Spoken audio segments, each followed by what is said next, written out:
So are we happy with the minutes of the previous meeting? 7.1, held on the 14th of November 23. Okay, second that. And Councillor Scott. Thank you. Okay. So that takes us to reports. So let's see. 8.1, actions register update. So look at that.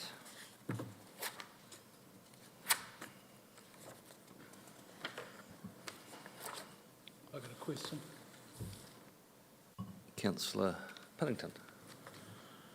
It's kind of an old war horse, but the first one there, scoping project delivery team. In June, we asked the then CEO, so it's not quite the new one's responsibility, to scope out a project delivery team. I'm now told it's going to be in the third and fourth quarter, so taking over a year to do that just seems a bit outrageous. Robinson Crusoe, you know, the old fishing line net, if you actually took some time, we might save some money on projects if we have a team to deliver them. Or are we not doing that? I don't know, but it's just ridiculous the length of time that is taking. The good news, Councillor Piddington, we are in the third quarter, so it will be done in the next few months. We do have project delivery officers in different areas, and I think, like the property one is working really well. You can look at the Agantire project. That person will be looking at the future project, Stadium Museum, so those ones are going well. Andrew's doing some work with the water, and we're also looking at some work in the other areas.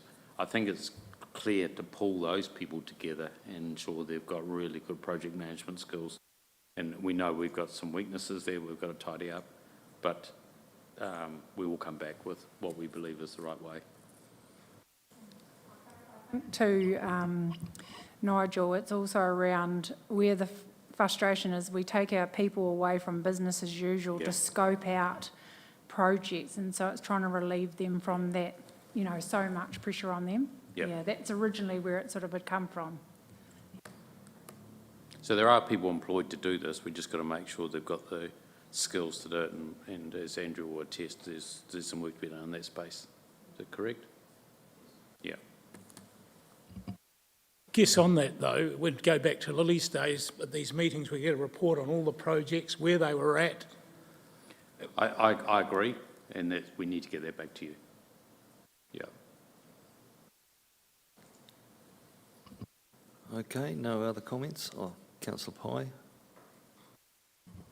A little bit more of harping on the waste minimisation fees and charges, like, you know, this has been ongoing for over a year, and to have it just undertaken as part of the long-term plan, I thought surely we can just have a quick look into what we budgeted around waste versus what's gone on. Is it the Peel Forest that we haven't, you know, had come across a weighbridge, or is there something else going on there? Because it worries me that we're now nearly into halfway through our second year of making quite a big loss in waste management. Yeah, and that's an action that's sitting within the council agenda as well. So I was going to bring that up. So Mr. Dixon's up here, and then I just had a clarifying question. There's two issues going on here. Firstly, is that I don't believe that the curbside collection is actually paying the true cost of the service. There was, at the last LTP 2021, there was a move to separate curbside collection from general landfill operations. And there was good logic around it, and the fact that curbside collection should be a targeted rate to those who receive the service, and the landfill is a district-wide asset and has an overall community good and should be charged through the general rate. The general rate cost never happened. So we reduced the targeted rate, but didn't compensate that with an increase in the general rate. So we have a bit of a shortfall there. We have been making that up through fees and charges, and that has been reasonably successful at the moment. There is a difference at the moment. We're a year to date, we're just under $1 million below in revenue, but that is predominantly around Peel Forest, and we did budget for Peel Forest to come across the landfill bridge. That will be the reason for that, but it's something that does need to be addressed in the next long-term plan. Sorry, Andrew, just to pick up, we were going to move it across to the general rate and we didn't. What does that mean? And why wasn't it done? That I'm not sure why it wasn't done. It was something to do with the rating model at the time, but it was, yeah. So what we're going to do is move it back into the targeted rate. And then so that target rate will reflect the true cost of the waste operation, which will include curbside collection and landfill. That's great. We've got an answer. We can all breathe on that one, isn't it? One thing I think we just have to be careful, we talked about this earlier as a group of councillors, was just around our forecast numbers and you know, the logic around why those Rangitata numbers should have been included in the first place. They should have been over and above, is our thinking, that you just have your base projections and any one-offs would be a bonus. Yeah, bonus. Got more rubbish to deal with. My question just for this, and I'm not sure whether it sits within the actions or not, but when we discussed the delegations paper around budget movements in different budget categories, we said that it would get reported, any budget movements would get reported through the chair and the mayor, and also would be reported back through through this committee, Commercial and Strategy. There hasn't been any to date, and I've only received from one member of the SLT changes to budget, which was Mr. Cooper. So I'm making an assumption that there has been that this process has been followed completely, and that there's been no budget changes, because that was our point around that, about that transparency. So would I be correct across all the SLT members, you can all nod at me, that there has been no budget changes because council were requested that we were to be made aware of that? We're reallocating budget, yeah, reallocation of budget. Question to Andrew. Does anyone actually do an audit on and do the numbers around the actual cost of delivering that service and actually how much you're charging? And I guess I'm going to use the organics as an example. I just looked it up before, we charge $93 per tonne across the weighbridge. My first question is, that includes GST. We actually, for that tonne, we actually have to pay for the carbon credit $80. And then we're probably paying the operators of the facility a fee, and is that a 5 or a 10% fee? They wouldn't be doing that for no charge. So simple things like that.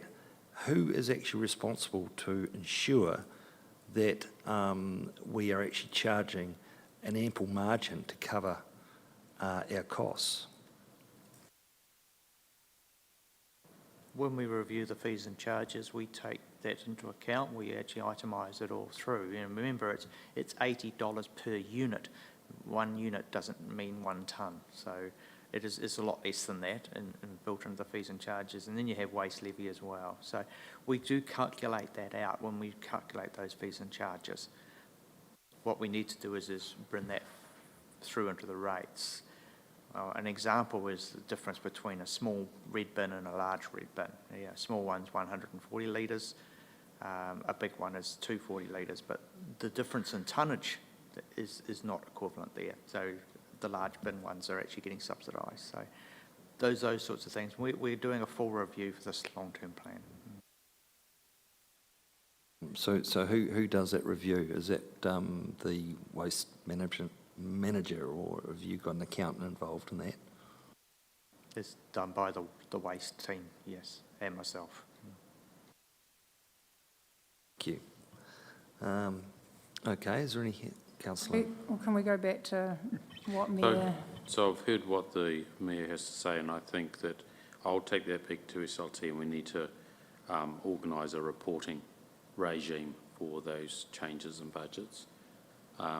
Far as I'm concerned, then that leads into the whole finance report and how that is put together. I have a simple view that each standing committee should get the finances of their particular area, and I think that those standing committees should have it as a standard agenda item. You know, when you look at some of them like infrastructure, it's quite large, and I believe that those projects that we're doing in infrastructure should be talked through and debated in those standing committees. So I'd like to work with Andrea at designing what that would look like so we can bring it. So if each standing committee got their finance that relate to that committee, and then the council got the council as a whole, I think we would be in much better space. Now, that's just an idea, and I think this is the right committee to talk that through, because at the moment, it's all meant to come here, and I'm not quite convinced that that's the right place. So I'll take direction from council or from this standing committee. Yeah, well, obviously I'm quite happy with that. Any other discussion? Yeah, look, happy to support that. I mean, I think the reason why all of council were really interested in that, because we stepped away from changing delegations because we were told that we would get that reporting. The reason why we were wanting to see that was because in our reporting, financial reporting, as an example, we'd seen some savings being made at the financial year when we're expecting to go under in a certain budget. The money had effectively been used. So, as an example, you've got road seal extension. We know we're not spending that money. We would be expecting, and we haven't been told that that's been moved in any shape or form, we would be expecting that to come through in a saving, to be reported as a saving, and that's the driver for it. So that's what we need about that transparency. So that's the key driver. If we can get a system without changing delegations, that's ideal, but otherwise we'll just bring that back, the delegations back. Okay, thank you for that. We'll wrap that one up there, and we'll move on to report 8.2, continuous improvement update, user experience. Move it. Oh, okay. We'll move the actions. Nigel. Councillor Scott. Thank you. Continuous improvement update user experience.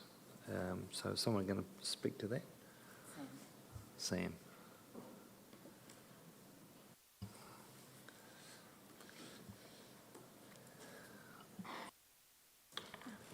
Thank you. Kia ora, Mr Chair, Mayor and councillors.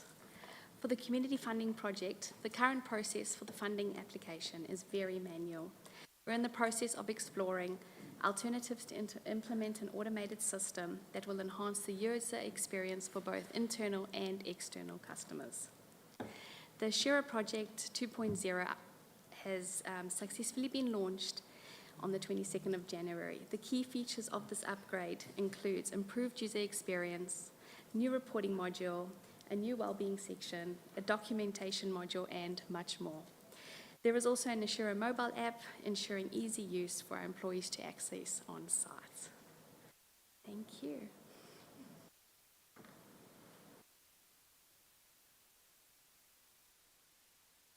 Yeah, okay.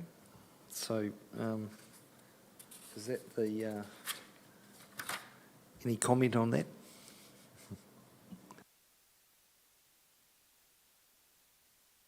Well, I'll move that be accepted, received and noted. And Councillor Parker. Councillor Jackson, seconder. Okay. Thank you very much.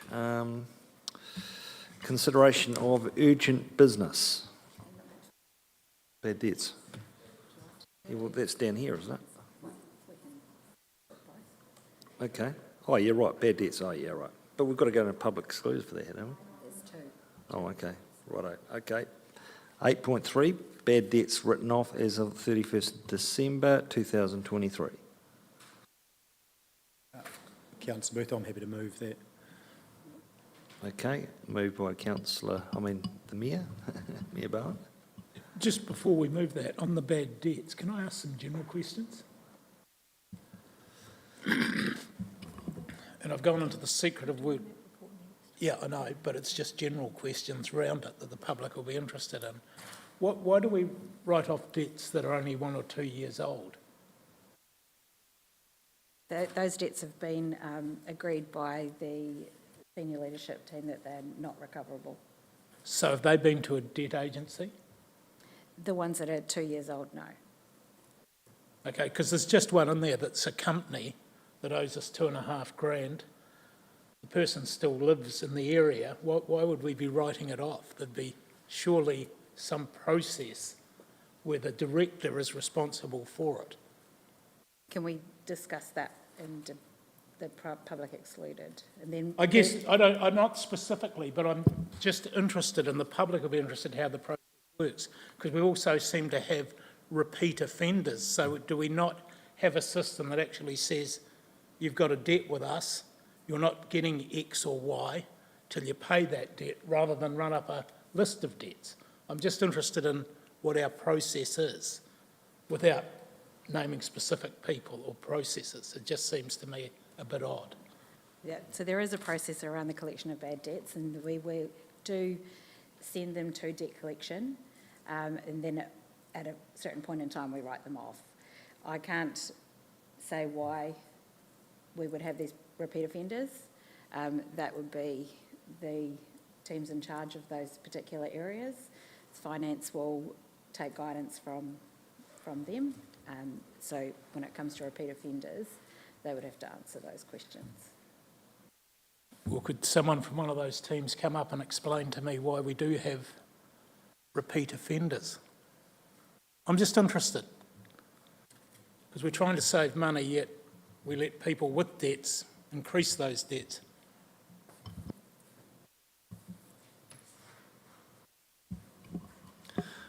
Perhaps they One haven't, is property. If property wants to come up, there's a lot of debt in the properties. if they don't own property though, we can't really, if they're rated citizen, we've got some leverage against them, but perhaps we don't have leverage.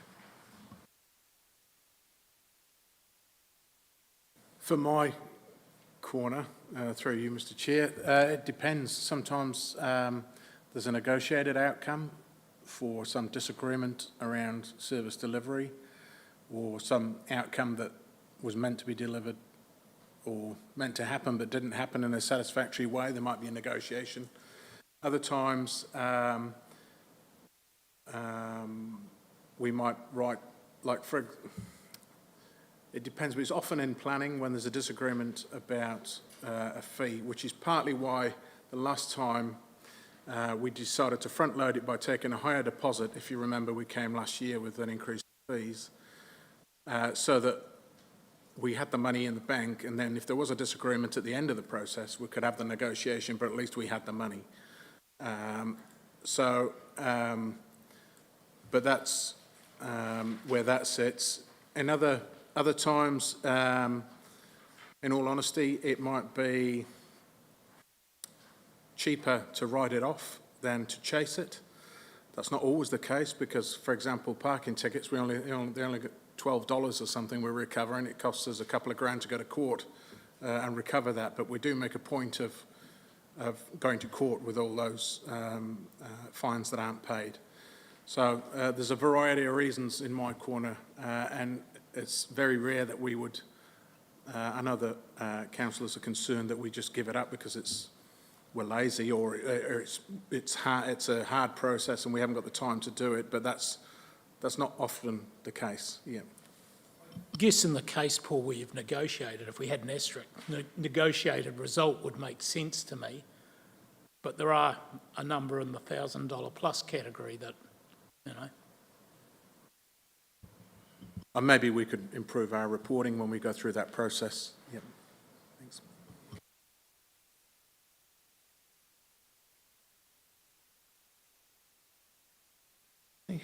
Nothing else?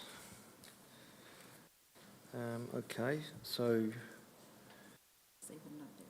okay, yeah, I'll receive and note that report, so. Yeah, Mayor Bowen, Councillor Pyle. Thank you. Okay, consideration of urgent business. Consideration minor nature, there is none. Public forum items requiring consideration. None of those? Good, okay. That takes us to exclusion of public. So, could I have a mover to put it, okay, Councillor Bowen, Councillor Scott, and move us into public excluded. So,